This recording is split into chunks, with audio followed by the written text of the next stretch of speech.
আমরা মার্কেটের মধ্যে একটা ভালো কারেকশন দেখতে পাচ্ছি। নিফটি তার অল টাইম হাই 26,266 থেকে অলরেডি 16%-এরও বেশি কারেকশন দেখিয়েছে। হয়তো মার্কেটের মধ্যে আগামী দিনে আরও বেশ কিছুটা কারেকশন আমরা দেখতে পেতে পারি।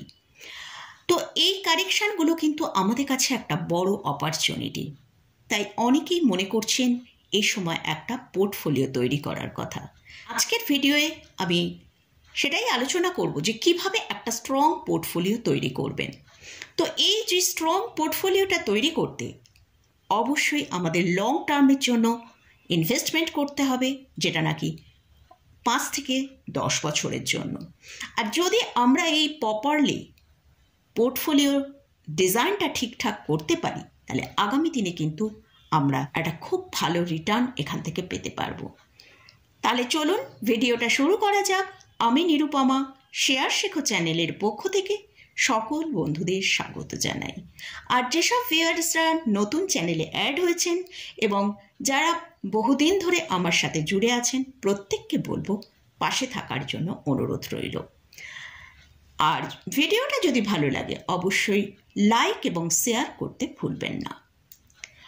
তো আজকে আমি অলরেডি আমার এই চ্যানেলে কিভাবে স্টকের উপর একটা ডাইভার্সিফাইড পোর্টফোলিও তৈরি করতে হয় সেটা আপনাদের সাথে শেয়ার করেছি। তো সেখানে যে নিয়মগুলো আমি বলেছি অবশ্যই সেই নিয়মগুলো আমাদের ফলো করতে হবে। এই ভিডিওটা সেটা দেওয়া আছে, আপনারা চাইলে একবার দেখে নিতে পারেন। যারা স্টক মার্কেটে একদম বিগিনার্স তাদের জন্য কিভাবে পোর্টফোলিওটা তৈরি করতে হবে সেটা শেয়ার করেছিলাম। আজকের ভিডিওটা যারা একটু লার্জ স্কেলে তাদের পোর্টফোলিও তৈরি করতে চাইছেন, যেমন ধরুন 5 লাখ টাকা বা 5 লাখ টাকার ওপরে যাদের পোর্টফোলিও তৈরি করতে চাইছেন, তাদের জন্য এই ভিডিওটা আমি শেয়ার করতে চলেছি। তো আমরা জানি আমাদের ইন্ডিয়ান স্টক মার্কেটে অনেকগুলো সেক্টর রয়েছে। সেই সেক্টরের মধ্যে বিভিন্ন ধরনের স্টক রয়েছে, যেমন লার্জ ক্যাপ, মিড ক্যাপ এবং স্মল ক্যাপ ক্যাটাগরির স্টক বিভিন্ন সেক্টরের মধ্যে রয়েছে। তো এই স্টক মার্কেটের মধ্যে যে প্রায় 36টারও বেশি সেক্টর কিন্তু রয়েছে। তো যেসব সেক্টরগুলো মার্কেটের ওয়েটেজ সবচেয়ে বেশি, সেই সব সেক্টরগুলো মধ্যেই কিন্তু ইনভেস্টমেন্টটা করলে আমাদের রিটার্নটা খুব ভালো আসার চান্স রয়েছে। তো স্টক মার্কেটের মধ্যে যে বিভিন্ন সেক্টরগুলো আছে সেগুলো হলো bank and finance, IT, automobile, ancillary, health care, oil and gas, metal, mining, FMCG, capital goods, chemical, telecom, infrastructure, insurance, real estate, aviation, retail, textile, diamond and jewellery, এরকম অনেক সেক্টর রয়েছে। তো আপনাদেরকে প্রথমে চয়েস করে নিতে হবে আপনারা কোন সেক্টরকে আগামী দিনে ভালো পারফরমেন্স করবে বলে মনে করছেন। তো যেসব সেক্টরগুলোর ওয়েটেজ মার্কেটের মধ্যে সব থেকে বেশি আছে, যেমন bank finance, IT, automobile, health care, oil and gas, metal, FMCG, power, telecom, এইসব সেক্টরগুলো আমার মনে হয় সবচেয়ে আগে ফোকাসে থাকা বেটার। এটা আমি আমার ভিউটা বললাম, আপনারা চয়েস করে নেবেন যে এতগুলো যে সেক্টর বললাম সেই সেক্টরগুলোর মধ্যে থেকে আপনাকে বেছে নিতে হবে যে আপনি কোন কোন সেক্টরকে চয়েস করছেন। তো যদি আপনার 5 লাখ টাকার পোর্টফোলিও হয় তাহলে আপনি দুটোভাবে আপনার ইনভেস্টমেন্ট স্টার্ট করতে পারেন। ফার্স্ট হচ্ছে 10টা সেক্টরকে চয়েস করতে পারেন এবং প্রত্যেকটা সেক্টরে 50,000 টাকা করে ইনভেস্টমেন্টে রাখতে পারেন। সেকেন্ড ওয়ে, আপনি 20টা সেক্টরকে রাখতে পারেন, মানে আপনি হয়তো চাইছেন আরও বেশি ডাইভার্সিফাইড করতে, তাহলে আপনি 20টা সেক্টরকে রাখতে পারেন এবং 20টা সেক্টরের মধ্যে প্রত্যেকটা সেক্টরে 25,000 টাকা করে রাখতে পারেন। ফার্স্ট পয়েন্ট হচ্ছে এইটা যে আপনি প্রত্যেকটা সেক্টরে সমানভাবে কিন্তু টাকাটাকে ডিস্ট্রিবিউট করে দেবেন। সেকেন্ড পয়েন্ট হচ্ছে প্রত্যেকটা সেক্টর থেকে large cap stock, mid cap stock, আর আপনি যদি মনে করেন যে আপনি রিস্ক নিতে পারবেন তাহলে স্মল ক্যাপ ক্যাটাগরি স্টককে রাখবেন। তো এবারে লার্জ ক্যাপ স্টক যদি আপনি 10টা সেক্টরকে বাছেন তাহলে লার্জ ক্যাপ স্টক 30,000 টাকা রাখবেন, মিড ক্যাপ স্টক 15,000 টাকা রাখবেন, আর স্মল ক্যাপ স্টককে যদি আপনি রাখতে চান তাহলে সেখানে 5,000 টাকা রাখতে পারেন। আর যদি স্মল ক্যাপ ক্যাটাগরি স্টককে না রাখেন তাহলে কিন্তু আপনি সেটা মিড ক্যাপ অথবা লার্জ ক্যাপ স্টকের মধ্যে সেই 5,000 টাকা ইনভেস্ট করে দিতে পারেন। থার্ড পয়েন্ট যেটা আসবো, যে কোনো স্টককে বাই করবেন সেটা অবশ্যই একটা ভালো কারেকশান এলে তবেই কিন্তু বাই করবেন। আমরা মার্কেটে কিন্তু বড় বড় কারেকশানগুলো সবসময় দেখতে পাই না, তো এই কারেকশানগুলো কিন্তু আমাদের কাছে একটা বড় অপরচুনিটি। লার্জ ক্যাপ স্টকের ক্ষেত্রে কি হচ্ছে, যখনই আপনি দেখবেন 15 থেকে 30% মতন কারেকশান এসছে, বিভিন্ন ইনস্টলমেন্টে আপনি ইনভেস্ট করবেন।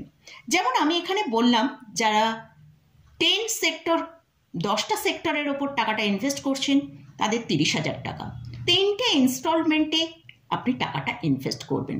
যখন কারেকশান আসলো 15 থেকে 30, 15% একটা ইনস্টলমেন্ট দিলেন, বাকি দুটো ইনস্টলমেন্ট যখন আরও বেশ কিছুটা কারেকশান আসবে তখন দেবেন, ইনভেস্টমেন্ট করবেন।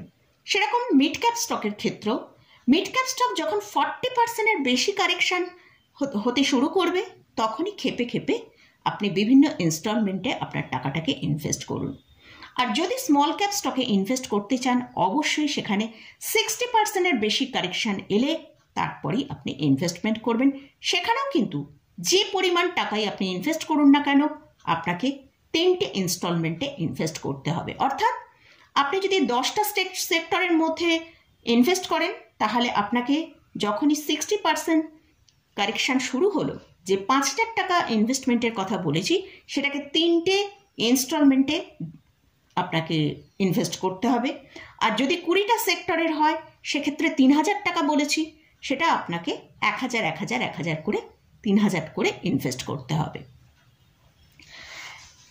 নেক্সট যে পয়েন্টটা নিয়ে আলোচনা করছি, বাই করার আগে কোম্পানির ফান্ডামেন্টাল ফাইন্যান্সিয়াল কন্ডিশন তো দেখবেনই, তার সাথে কোম্পানি যে ম্যানেজমেন্ট গ্রুপ রয়েছে তাদের পারফরমেন্স দেখবেন, তাদের ব্যাকগ্রাউন্ড অবশ্যই চেক করে নিয়ে তারপর সেখানে ঠিকঠাক হলে তারপরে কিন্তু সেই স্টকে বা সেই কোম্পানিতে ইনভেস্টমেন্ট করুন।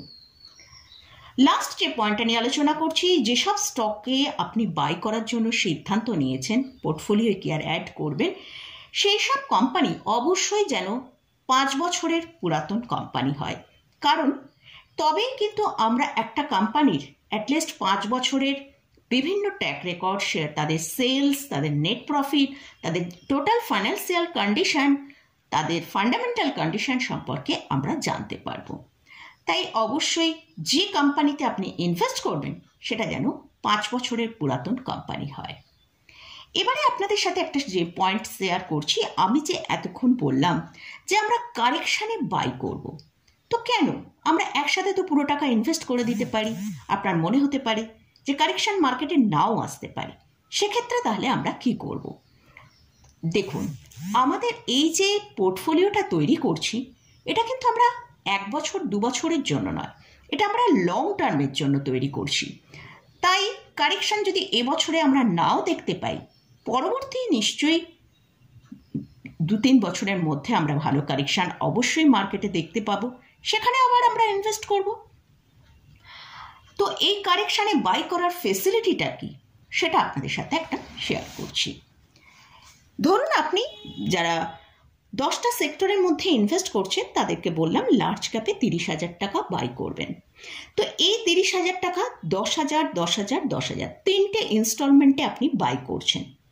ধরুন কোনো একটা স্টক আপনি চয়েস করেছেন, সেই স্টকটা 500 টাকা দাম, তাহলে প্রথম ইনস্টলমেন্ট আপনি যখন সেই স্টকটা ইনভেস্ট করছেন সেখানে আপনি 20টা কোয়ান্টিটি বাই করতে পারছেন।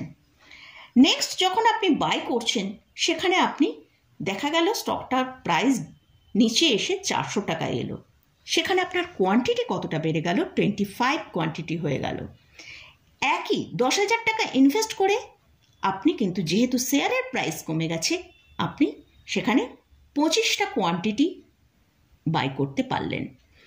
তারপরে দেখা গেল আবার যখন আপনি 10,000 টাকা ইনভেস্ট করছেন তখন শেয়ারের প্রাইস 300 টাকা হয়ে গেল, সেক্ষেত্রে আপনি কিন্তু 33টা কোয়ান্টিটি আপনার পোর্টফোলিও অ্যাড করতে পারছেন। তো এটাই হচ্ছে, আপনি যখন কারেকশানে কিনছেন, আপনার এক তো শেয়ারের প্রাইসটা অনেক সস্তা হয়ে যাচ্ছে, আর আপনার কোয়ান্টিটিও অনেক বেশি বেড়ে যাচ্ছে। এর ফলে আপনি যখন সেই স্টকটা থেকে রিটার্ন পাবেন, তখন কিন্তু অনেক নিচের লেভেল থেকে আপনার রিটার্নটা শুরু হয়ে যাবে। তো এবারে আমি আসছি যে কেন আমরা এতগুলো সেক্টরের ওপর আমাদের ইনভেস্টমেন্টটা করব। হ্যাঁ, ঠিকই কথা। দেখুন, মার্কেটে যখন র্যালিটা আসে, তখন কিন্তু সবসময় একটা সেক্টরের ওপরেই কিন্তু র্যালি হয় না। আজকে হয়তো এই সেক্টরটা র্যালি দিল, আগামী দিনে অন্য সেক্টর র্যালি দেবে, হয়তো আরও। যখন একটা বুল মার্কেট চলে, তখন কিন্তু এক একটা সময় এক একটা সেক্টরের ওপর আমরা দেখতে পাই।